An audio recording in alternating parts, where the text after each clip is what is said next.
Muy buenos días, les damos la bienvenida a un nuevo espacio que el Instituto de Investigación Geológico y Energético ha implementado en apoyo de distintas instituciones. En esta ocasión estamos junto a la Universidad San Francisco de Quito. El tema de la charla que vamos a tratar en este webinar es de monitoreo de la deformación superficial en Ecuador mediante INSAR, aportes al conocimiento de los procesos tectónicos, volcánicos y antropogénicos. Para esto, bueno, contamos en este momento con Pedro Espín, con el PhD Pedro Espín, que es geólogo con más de 8 años de experiencia en monitoreo volcánico y tectónico en Ecuador. Su trabajo ha incluido modelado de la ARES, elaboración de mapas de amenaza volcánica y gestión de riesgos volcánicos. También ha participado en actividades de vinculación comunitaria para fortalecer la preparación y resiliencia ante desastres. Actualmente, su especialización se centra en el estudio y monitoreo de la deformación superficial mediante tecnologías de sensores remotos INSAR, y tanto a escala nacional en Ecuador como local, con énfasis en volcanes, fallas y factores antropogénicos. Ha publicado investigaciones como autor y coautor y ha participado en múltiples proyectos locales e internacionales. Su trabajo combina análisis geoespacial avanzado con aplicaciones prácticas para mejorar la preparación ante desastres y la resiliencia. Doctorado en Ciencias Ambientales de Universidad de Leeds de Reino Unido. Tiene una maestría en Ciencia, Tecnología y Salud en Ciencias de la Tierra y Medio Ambiente. Y es geólogo de la Universidad Escuela Politécnica Nacional de Ecuador.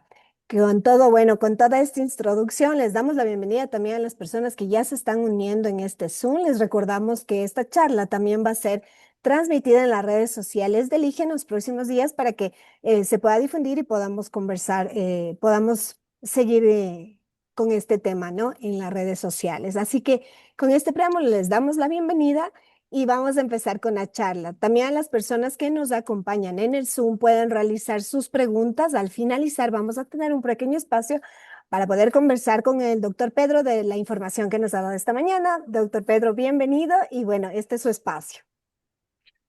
Muchas gracias por la invitación al IIG y igual a la Universidad San Francisco de Quito. Bueno, voy a compartir primero mi pantalla.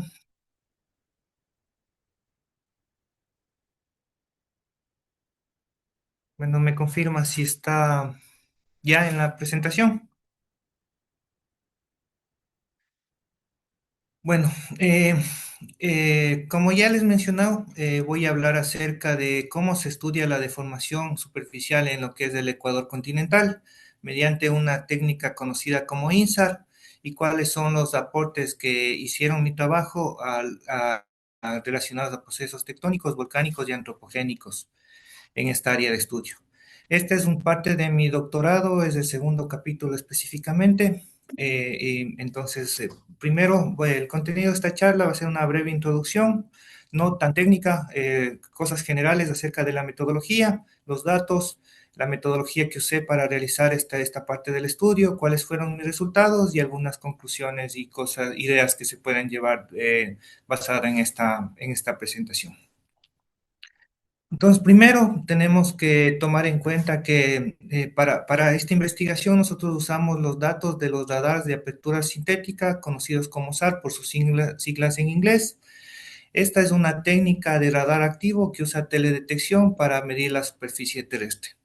Aquí podemos observar todas las misiones operativas de estos satélites que empezaron en los años 80, pero que han ido evolucionando en las últimas décadas.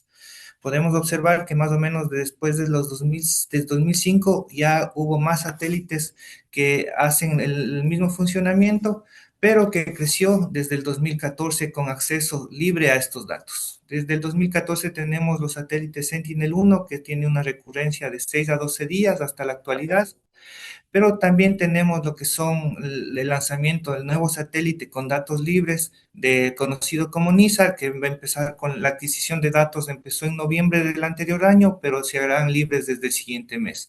Entonces tenemos un sinnúmero de datos libres que podemos trabajar para estudiar la deformación en lo que es en la Tierra. Pero ¿por qué esta metodología es interesante para los geofísicos? Primero, porque se puede medir y no depende de la luz solar. no depende también de la nubosidad que se encuentra y aparte podemos tener a gran escala. En comparación de medir la deformación basada en estos datos con un GPS, es que este cubre espacialmente mayor cantidad de área comparada con un GPS. ¿Cómo funciona generalmente esta metodología? Tenemos un transmisor que emite unas ondas hacia la superficie o hacia un punto en la superficie y luego es retransmitida o refleja estas ondas. Y esta distancia es la que nos interesa para conocer qué es lo que está pasando en la superficie. Aquí podemos ver un mapa de esa, donde es la cobertura de Sentinel-1 en todo el mundo. ¿Y qué nos da esta información? Nos da básicamente dos productos. Uno que es la amplitud, que mide la intensidad de la superficie, y la segunda parte es la fase, que mide la posición del ciclo de las ondas electromagnéticas. Este, en otras palabras, nos mide la distancia entre el objeto y el receptor, que es la parte que nos interesa. Entonces ponemos un ejemplo muy general. En el día 1 tenemos nuestro satélite que emite esta onda sobre una superficie, en este caso una casa, y tenemos una medida. Entonces, al día 6 tenemos la misma medida, pero tuvimos algún evento, puede ser un evento tectónico o un hundimiento debido a la superficie, y tenemos esta diferencia en la medición, que se puede ver aquí en la onda. Ya con datos, tomando en cuenta que, por ejemplo, es una banda C, tenemos que la longitud de onda es 5.5 centímetros.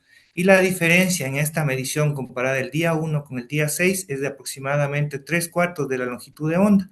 Entonces tenemos aproximadamente 2.06 centímetros de movimiento en línea de vista del satélite. Ya yéndonos a lo que son las imágenes, tenemos dos imágenes en dos diferentes días. Como les mencioné, tenemos la amplitud, pero para esta parte del estudio no nos interesa la parte de la amplitud, sino de la fase. Entonces, la diferencia de estas dos fases es lo que nosotros conocemos como un interferograma. Entonces, aquí podemos observar un ejemplo del sismo del 2022 en la zona de Chile, Cerro Negro. Entonces, a esta diferencia en la fase la conocen como técnica INSAR, que es un SAR interferométrico, que nos mide la deformación en la superficie.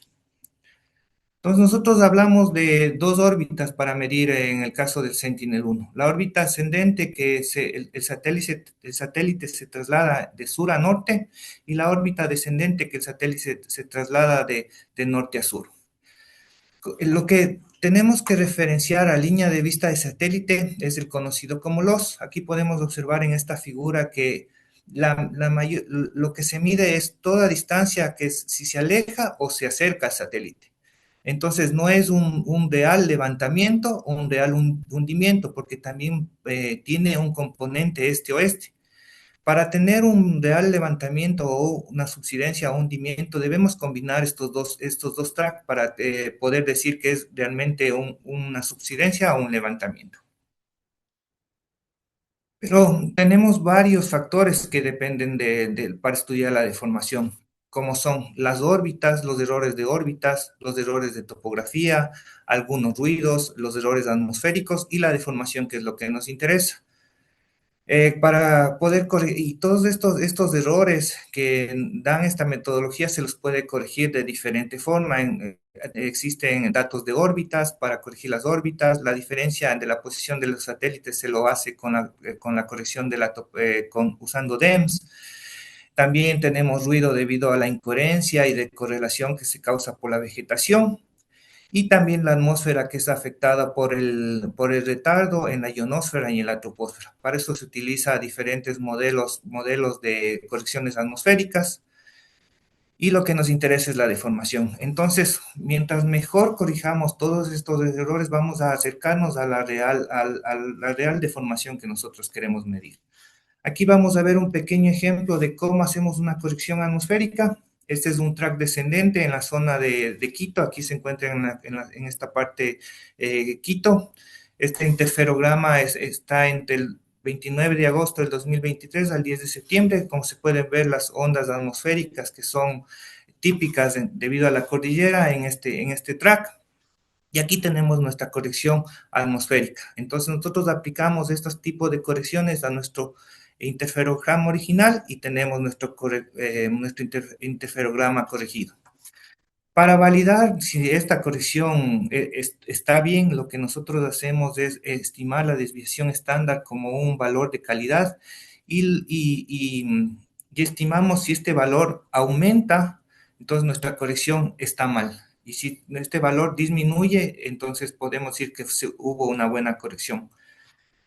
Y luego creamos gráficos donde comparamos los diferentes interferogramas y cómo han sido afectadas estas correcciones.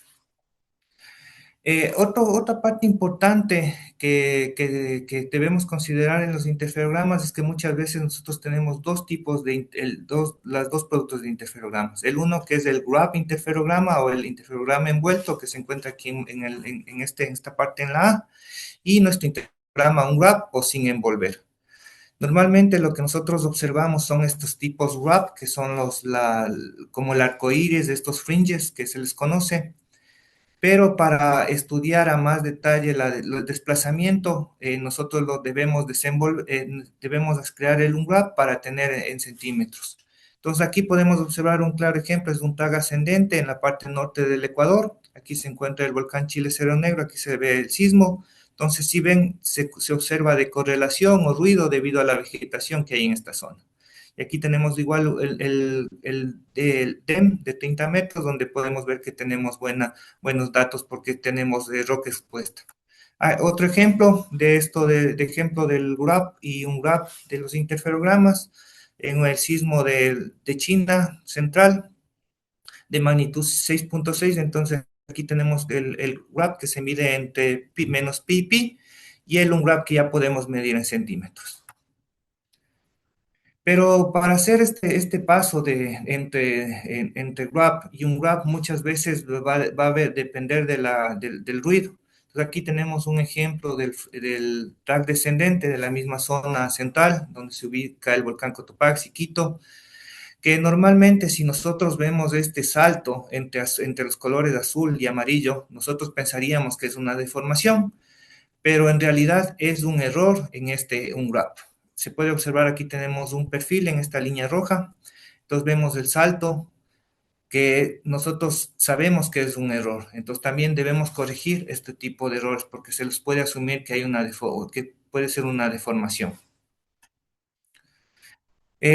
Algo importante es saber qué es la coherencia. La coherencia indica la calidad o fiabilidad de nuestros datos, pero también va a depender del tipo de suelo donde estemos midiendo nuestro interferograma, así como el tiempo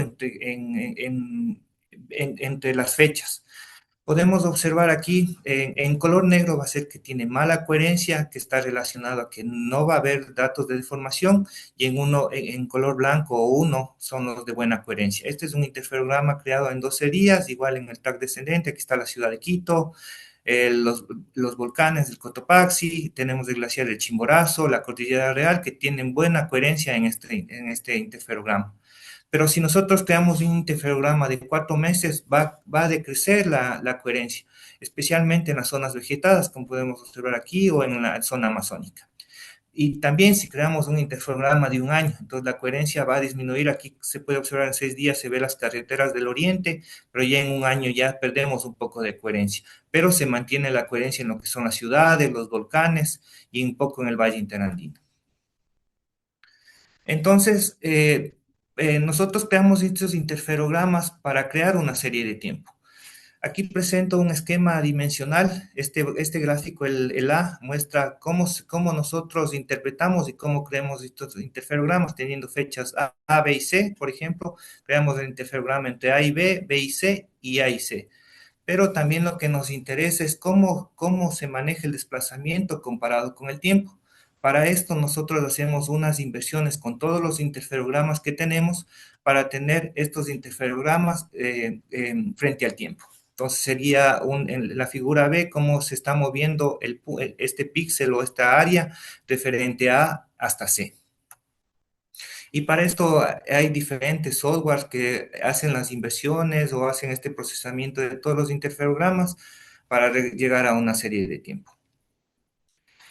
Otro error que se ha visto últimamente es el que se utiliza cuando utiliza esta red de interferogramas de base corta. Base corta me refiero a los interferogramas creados cada 6, 12, hasta 30 días. Entonces podemos observar en la primera figura, en la figura A, que tenemos grandes velocidades que son velocidades negativas en las zonas que están de vegetación. Pero si nosotros añadimos estos interferogramas largos, que por ejemplo pueden ser de 6 meses, esta velocidad disminuye. Voy a explicarles más adelante cómo se puede corregir que se conoce como sesgo de fase o en inglés phase bias o fading signal, que está relacionado principalmente al tipo de suelo que tenemos. Entonces, ¿qué puede causar la deformación en la superficie terrestre o qué es lo que le cambia? Los principales actividades son los volcanes, las erupciones volcánicas, la creación de domos, los flujos piroclásticos, cuando un volcán se hincha antes de una erupción.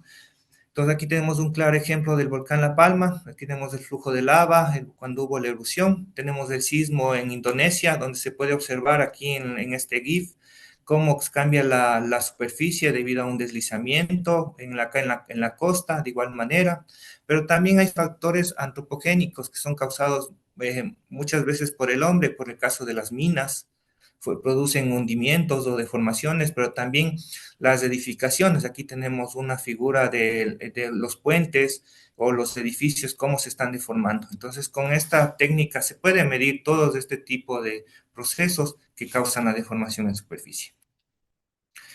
Entonces, pasamos a los datos y a la metodología que yo utilicé en mi estudio. Entonces, principalmente yo utilicé lo que es el IXAR software, que es un procesador que crea estos interferogramas. Esto está bajo la organización en el Centro del Reino Unido para la Observación y Modelado de Terremotos, Volcanes y Tectónica, COMET por sus siglas en inglés. Esta organización crea todos los interferogramas en todo el mundo que son de libre acceso. Se los puede descargar de la página web. Entonces nosotros utilizamos este software para crear estos interferogramas. Entonces, la parte que nosotros nos enfocamos es en el Ecuador. Aquí podemos observar el área que cubre nuestro área de estudio, que la idea y objetivo principal de nuestro estudio es crear un mapa de velocidades a escala nacional en Ecuador continental, principalmente enfocándonos a los años 2017 y 2023. Entonces, aquí podemos observar el track descendente y el track ascendente. Estos recuadros nosotros los conocemos como frames, que son las áreas de adquisición de las imágenes. Entonces, nosotros ocupamos 8 frames descendentes y 7 frames ascendentes.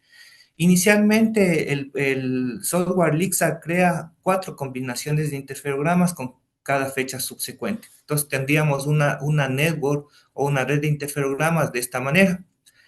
Pero como les mencioné, nosotros tenemos un problema al considerar solo estas pequeñas conexiones. Entonces, parte de mi trabajo fue crear combinaciones que contengan cada 2, cada 3, cada 6, cada 9 y cada 12 meses. Entonces, teniendo una red de interferogramas de esta manera.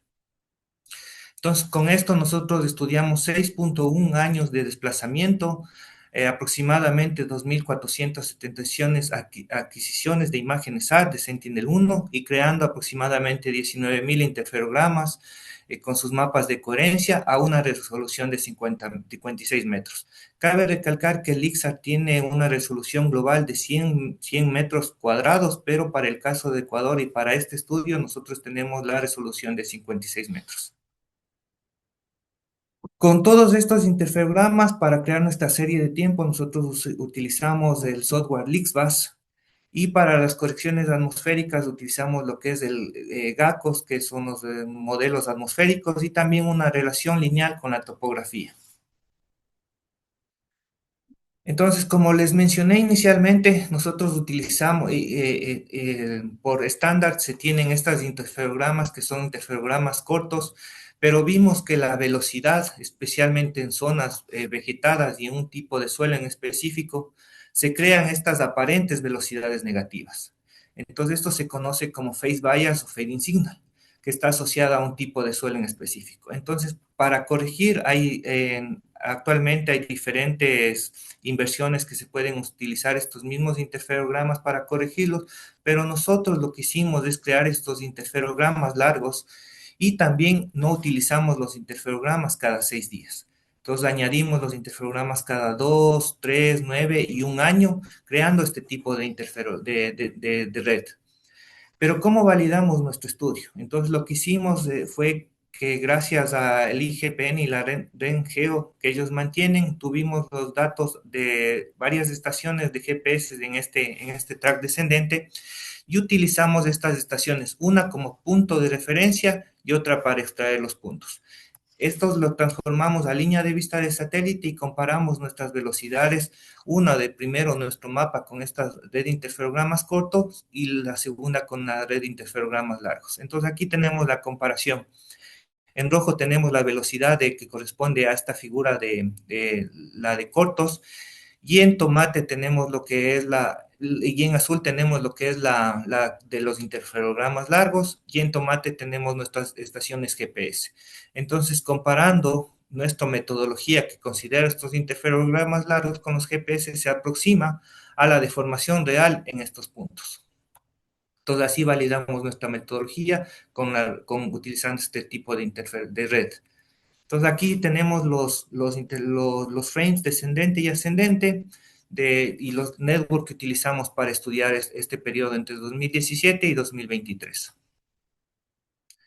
Entonces, como primer resultado, nosotros tenemos nuestros mapas de velocidades para el track descendente y el track ascendente a una resolución de 250 metros inicialmente. Nosotros hicimos un desampliado de los 50 metros a 250 metros primero para disminuir el tiempo de procesamiento de nuestra inversión lineal y también porque nuestro enfoque era tener algo a escala regional para luego enfocarnos en un futuro a escala local a 50 metros. Pero cabe recalcar que cada cuadrado, cada polígono aquí tiene su propio punto de referencia. Entonces, para nosotros poder estimar lo que es el movimiento vertical, el movimiento horizontal real basado en estos ascendentes y descendentes, se debe tener un mismo sistema de referencia. ¿A qué me refiero con este píxel de referencia? Aquí tenemos un ejemplo. Este es del volcán Sangay. Entonces tenemos dos puntos del punto este y el punto oeste y todos los puntos que están aquí alrededor son nuestros posibles puntos de referencia. Entonces extrajimos todos los puntos referentes a todos estos y podemos observar las diferencias entre la cantidad de deformación y también los patrones que siguen. Entonces va a depender mucho nuestra serie de tiempo a qué píxel le hagamos de referencia. Normalmente se busca el menor error, píxel con error, o también si tenemos alguna estación GPS, se la toma como punto de referencia. Pero nosotros necesitamos algo a escala global. Entonces, lo que nosotros utilizamos fue la red de GPS para poder nosotros referenciarlos a los GPS. Para esto nosotros contamos con 48 estaciones de la Red Nacional de Geodesia, del IGPN. Entonces hicimos estimamos la velocidad de cada estación que se puede observar aquí, pero inicialmente todas estas estaciones de GPS estaban referenciadas al bloque norandino. Aquí podemos observar en la primera figura, referenciada al bloque norandino. Entonces nosotros utilizamos el Europolo estimado por Jarrín en 2023 para referenciarlo a la placa sudamericana. Con estos datos referenciados a la placa sudamericana, nosotros utilizamos lo que es el componente norte y el componente este de nuestros GPS y interpolamos usando Kriging. Entonces aquí tenemos nuestro componente norte a escala nacional y nuestro componente este a escala nacional entre el 2017 y 2023, referenciado a la placa sudamericana. Pero ¿para qué nos va a servir esto? Entonces nosotros vamos a estimar lo que es el movimiento vertical y horizontal. Normalmente el Sentinel-1, debido a su track que es norte-sur, no se puede medir este componente si nosotros combinamos el ascendente y descendente. Y se utiliza la asunción de que el norte es cero. pero nosotros vamos a tomar los componentes de los GPS, estas interpolaciones, para hacer la descomposición y tener nuestro mapa vertical y horizontal a escala nacional. Con lo que tiene que ver con las series de tiempo, nosotros lo que hacemos, normalmente tenemos, aquí podemos observar en la primera serie de tiempo, tenemos en color el rojo tenemos el track ascendente y en azul tenemos el descendente en línea de vista de satélite, pero las fechas entre cada adquisición no son las mismas. Entonces, para poder tener un movimiento vertical o horizontal en nuestra serie de tiempo, nosotros asumimos que el norte es cero. ¿Por qué el norte cero? Porque no tenemos unas estaciones GPS en cada píxel, entonces no podemos utilizar el componente norte de esas estaciones. Entonces, lo que hicimos fue interpolamos para que tengan las mismas fechas, tanto el ascendente como el descendente, y luego descompusimos en lo que es el movimiento vertical y horizontal. Esa es una zona en la zona de Cañar, tenemos estas series de tiempo. Entonces aquí tenemos el otro resultado, que son nuestros mapas descendente y ascendente, referenciados a los GPS que serían a Sudamérica. Entonces tenemos los mapas de velocidad de todo el país. Podemos observar que la mayor cantidad de datos está restringida al bloque, al Valle Interandino, porque tenemos buena coherencia en la parte amazónica y en la parte de la costa. Solo tenemos algunas ciudades, porque los demás son vegetados. Entonces, esa es la limitación al utilizar Sentinel-1 en las zonas como en Ecuador. Entonces, con todo esto, ya como tenemos referenciado la placa sudamericana, nosotros pudimos estimar lo que son el componente vertical y componente horizontal. Estos son los mapas a una escala de 250 metros y podemos observar diferentes procesos que presentaban deformación, que fueron relacionados a volcanes, relacionados a tectónica y a factores antropogénicos. Estos son algunos ejemplos que pude encontrar dentro de esta investigación. Entonces, con lo que es referente a volcanes, tenemos el caso del Chile Cerro Negro, que es un volcán activo que presenta sismicidad y presenta deformación. Aquí tenemos en la primera figura en el 2022 que se produjo el sismo y también hubo un cambio en la deformación. Tenemos en el volcán Reventador esta deformación que más se relaciona a lo que es los depósitos. Tenemos el caso del Sangay, un volcán que está erupcionando desde 2019 y presenta deformación. El volcán Tungurahua, que presenta una deformación principalmente en los depósitos en el lado noroeste. Y como les mencioné, nosotros la idea era tener una escala de 250 metros para luego, si es que nos interesa estudiar en específico, reducirla a 50 metros. Entonces aquí tenemos el ejemplo del volcán Reventador. La parte de abajo tenemos a una escala de 250 metros de píxel, pero ya redefiniendo tenemos, en la parte de arriba tenemos a una escala de 50 metros que nos permite visualizar de mejor manera en esta resolución. Actualmente igual estoy trabajando en volcanes a nivel mundial a una escala de 30 metros de resolución. En lo que tiene que ver con factores antropogénicos, estos son algunos ejemplos que son a la vista del general del mapa vertical. Entonces te presenta algunos ejemplos. Un ejemplo es en la ciudad de Cañar, que se presenta una deformación o un hundimiento en la zona central de la ciudad. Tenemos unas deformaciones negativas de línea de vista de satélite. En la ciudad de Esmeralda, que responde a lo que es el movimiento de la placa norandina. En la ciudad de Manta, que igual está relacionada a estos movimientos, pero también podrían estar relacionadas a las terrazas que existen en esta zona. En la parte de Quito, en la parte sur, que observamos una deformación negativa o un hundimiento que estaría relacionado a los depósitos de agua que existen en la zona, en la ciudad de Saruma, que se debe a la minería, que posiblemente a la minería, que observamos hundimientos en la zona que han sido estudiados por otros autores en esta zona. Tenemos otro ejemplo en unos depósitos cerca de la ciudad de Cuenca, que se observa una clara subsidencia o hundimiento que estarían relacionados a depósitos volcanos sedimentarios, que no se tiene mucha información, pero sería un tema importante, un tema interesante para hacerlo en el futuro. Tenemos en la ciudad de Guayaquil, que tenemos unas zonas de hundimiento debido al tipo de suelo, igual que se ha hecho ya estudios en la zona.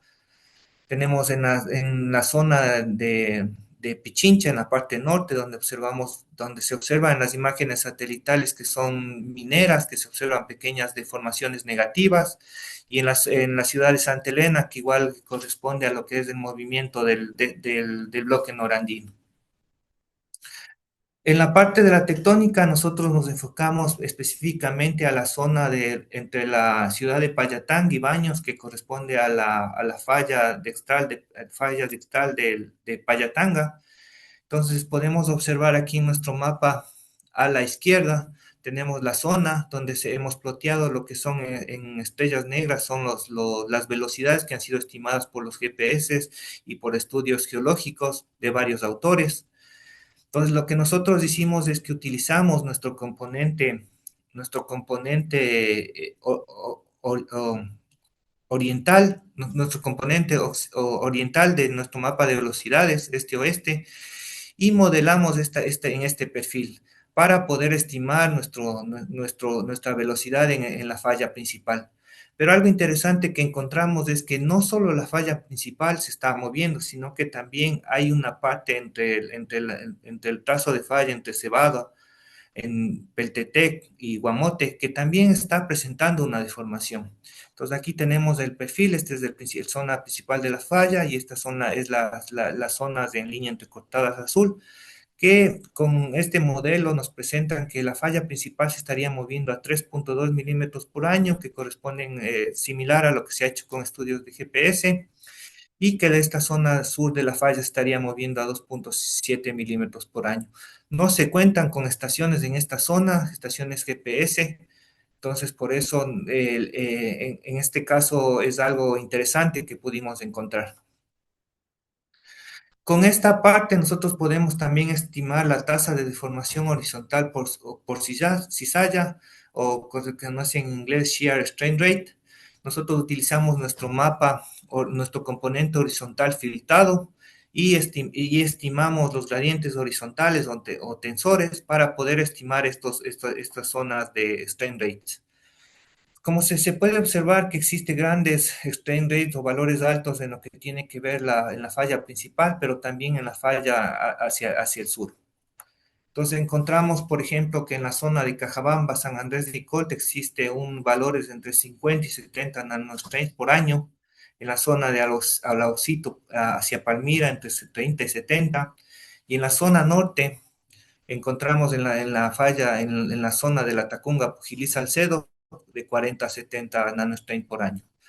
Cabe mencionar que también estas zonas han sido potencialmente de sismos, por ejemplo, el sismo de Ambato de 7.2 de 1698, el sismo de Robamba de 1797 de 7.6. Y en la zona de la Tacunga se debería a esta acumulación de deformación horizontal por cizalla debido a la deformación de los pliegues, principalmente. Entonces, esto nos va a ayudar para un poco tener la idea dónde son las zonas que están acumulando deformación y podrían ser lugares potenciales para futuros sismos en estas partes. Con respecto a lo que tiene que ver con el componente vertical que tenemos en esta zona, pudimos encontrar que en la zona de estudio de la falla de Payatanga, pudimos encontrar movimientos verticales que van entre 1 a 2.7 milímetros por año, en la parte del Moya Guamote, en la zona de Peltetec y Cebada, pero estos se deberían a deformaciones superficiales, no tan relacionadas a la falla, debido a que, por ejemplo, en estudios de BASE y otros en 2015 encontraron que existen desviaciones de drenajes, crestas lineales, escarpes o contraescarpes que están asociados a estos procesos superficiales. En el caso de la Tacunga, nosotros encontramos que el sistema de fallas se está moviendo a 1.1 milímetros por año, que estaría relacionado a la compresión este-oeste de esta parte, que igual en estudios geológicos, lo que se puede observar en mapa geológico, mencionan que se estaría moviendo entre 1 y 1.4 milímetros por año en esta zona, en el sentido vertical. En el caso del pliegue de Acurio-Naxiche, nosotros encontramos un pequeño hundimiento que estaría asociado a la porción sinclinal en esta zona. Aquí podemos observar los perfiles, las fallas de aquí y las pequeñas mediciones que nosotros encontramos en el componente vertical. Entonces, con esto son algunos ejemplos de la deformación que encontramos a escala nacional y la idea es utilizar estos pequeños casos de estudio para traspasarlos a 50 metros de resolución y poder estudiar en detalle. Entonces, como conclusiones o las ideas que quiero que tengan de esto es que con este estudio nosotros pudimos detectar varias señales de deformación que fueron relacionadas a tanto actividad volcánica, tectónica y actividad humana en todo el Ecuador. Considerar que INSAR es una herramienta clave para entender la deformación a escala nacional y que gracias al acceso libre de los datos Sentinel-1 y los de NISAR es una herramienta muy importante que va a complementar todas las herramientas que se hacen in situ para estudiar la deformación para amenazas. Pudimos limitar algunos aspectos críticos como son la vegetación densa en el Ecuador, los efectos atmosféricos. Con la creación de estos nuevos interferogramas pudimos corregir algunos errores y también consolidar que esta metodología de INSAR es una herramienta estratégica para futuros trabajos en Ecuador. Es lo que les puedo contar es, por el momento con esta parte del estudio de mi doctorado. Muchas gracias. Muchas gracias, doctor Pedro, por la información que nos ha presentado esta mañana, por las herramientas que también se ha podido conocer para realizar el trabajo. Tengo los asistentes, no sé si por favor alguien desea realizar una pregunta, puede levantar la mano y podemos seguir conversando, aprovechar este espacio para conversar sobre si quieren ampliar algún punto específico de la charla recibida.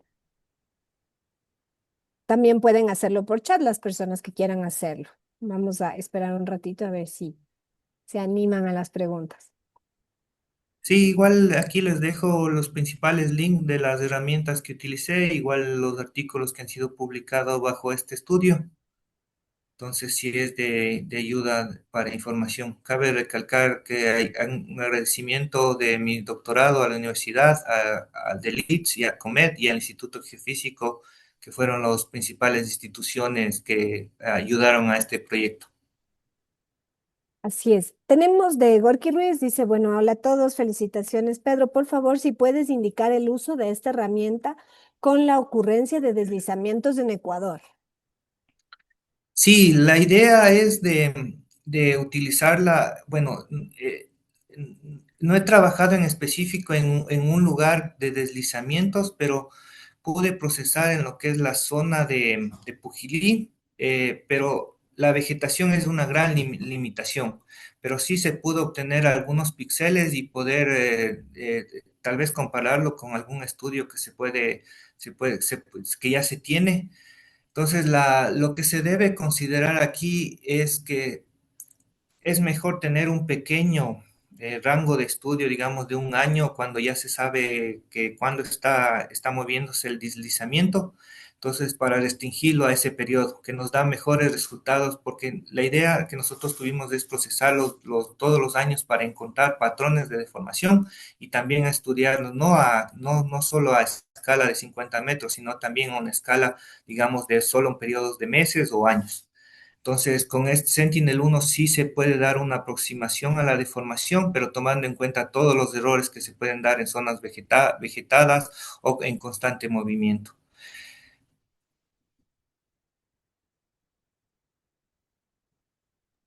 Perfecto, gracias, doctor. Tenemos otra pregunta de Gabriel Rodríguez. Dice, ¿la resolución para el monitoreo de volcanes es óptimo trabajar con 30 milímetros o cambiaría, bueno, creo que es milímetros con 30 m o cambiaría en algo trabajar con imágenes de más alta resolución? Va a depender de lo que necesites.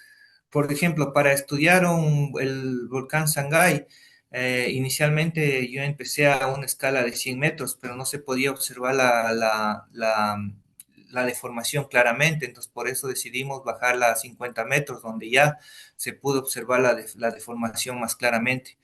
Y actualmente tenemos la resolución a 30 metros de los volcanes para estudiar cosas en específico. Por ejemplo, si tenemos un flujo de lava que se está contrayendo y el flujo de lava no es tan extenso, entonces podemos, en esos casos deberíamos disminuir la resolución. Va a depender de cuál sería tu objetivo de estudio para el caso de los volcanes. Tenemos una persona que quiere realizar una pregunta. Le habilito el micrófono, por favor. Listo. Gracias. ¿Sí me escuchan? Sí. Perfecto.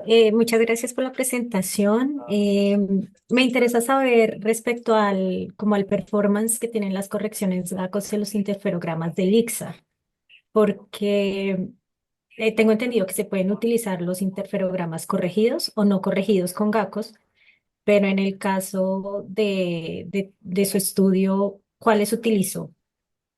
Ya, en este caso nosotros testeamos lo que es GACOS en esta parte del estudio, pero encontramos que más del 60% de los interferogramas degradaba la corrección. Mm. Entonces nosotros utilizamos lo que es la relación lineal entre la topografía y la fase para corregirlo atmosféricamente. En la parte después, para el tercer capítulo, nosotros utilizamos también lo que son el ERA5, que son otros Ujú. tipos de modelo atmosférico para corregir lo que es la atmósfera en los volcanes. Entonces, dependería por eso les mencioné que es importante ver cómo son los interferogramas corregidos para utilizarlos. Ah, vale, perfecto. Muchísimas gracias.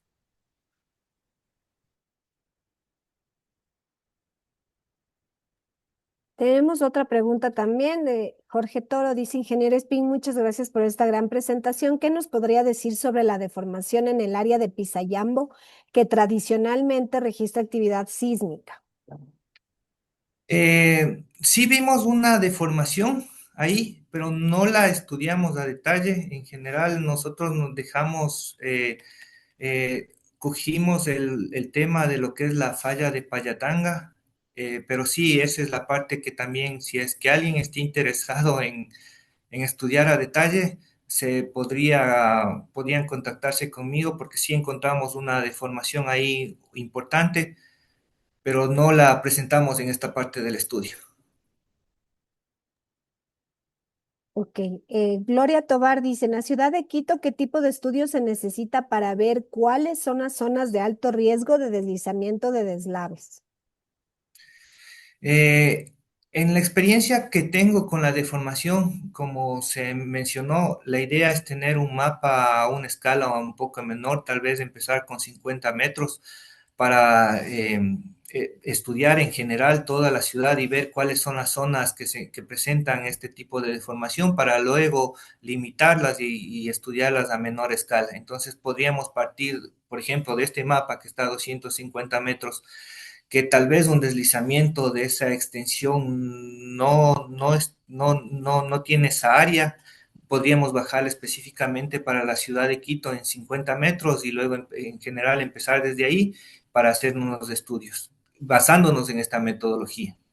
Porque hay otras metodologías que puede, por ejemplo, usando la amplitud, se puede ver el cambio de intensidad con el tiempo para ver cómo se está comportando el terreno y en estos cambios de amplitud también se podría observar si es que algo está pasando con un deslizamiento. Hay diferentes técnicas que se pueden aplicar, pero este es un complemento a las diferentes técnicas para medir deformación.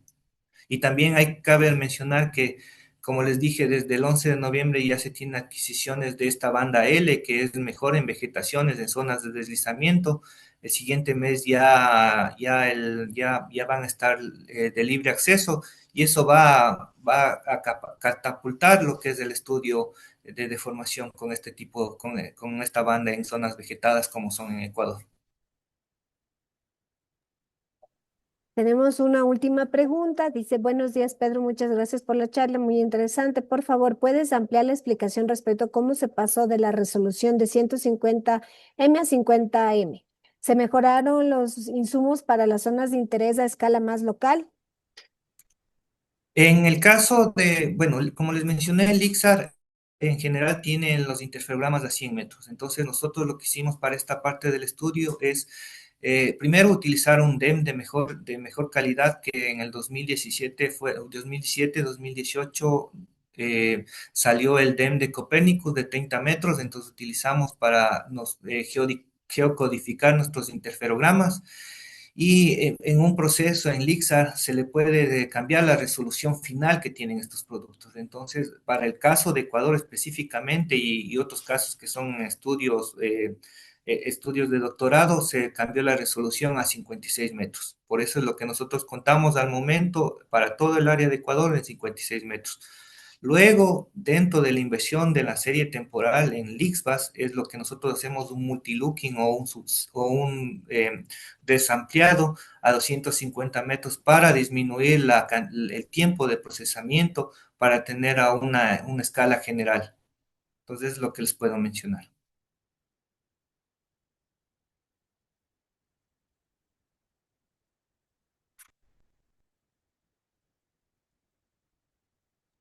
Bueno, creo que ya no tenemos más preguntas.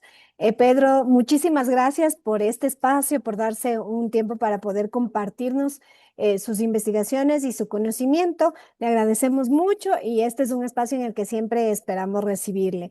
A los asistentes a esta reunión de Zoom, a este webinar, les recordamos que el Instituto de Investigación Geológico y Energético estará realizando durante el primer trimestre 2026 este tipo de espacios de difusión científica. Les invitamos a seguir atentos a nuestras redes sociales para que puedan conocer qué día, qué tema, qué fecha y qué experto nos acompañará en la siguiente edición. Les agradecemos mucho, que tengan un excelente día y eso sería todo. Gracias, gracias, doctor. Muchas gracias. Hasta luego. Un gusto. Gracias, hasta luego, un gusto.